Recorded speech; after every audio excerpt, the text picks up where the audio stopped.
போலன்னு சொன்னா புலிவாலை விட்டது மாதிரி. புலிவாலை பிடிச்சாச்சு, விட்டா என்ன ஆகும்? திருப்பி அடிச்சிடும். புலியவாலை நீங்க பிடிச்சாச்சுன்னா விட்டா புலி அடிச்சிடும். ஓடி அதோட ஸ்பீடுக்கு நான் ஓடியும் ஆகணும்.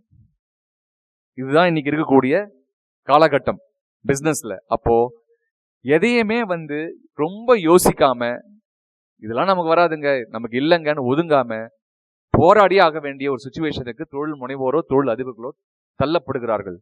தொழில் அதிபர்கள் கூட நான் பரவாயில்ல, ஏன்னா அவங்க ஆல்ரெடி சக்சஸ் கிரியேட் பண்ண பெரிய ஆளுங்க. தொழில் முனைவோர்கள் வச்சுதான் கவலையா இருக்கு.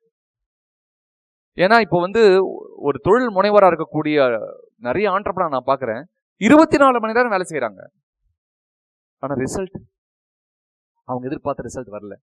இதை சீர்தூக்கி பார்க்கும்போது இன்னைக்கு கொடுக்கப்பட்ட என்னுடைய டாபிக், எப்படி உடல் 12 உறுப்புகளையும் ஓய்வு நிலைப்படுத்தி முழுசா கவனிக்கணும்னு சார் சொல்லி கொடுத்தாரோ, அந்த மாதிரி நம்ம கம்பெனியை நம்ம செக் பண்ண வேணாமா?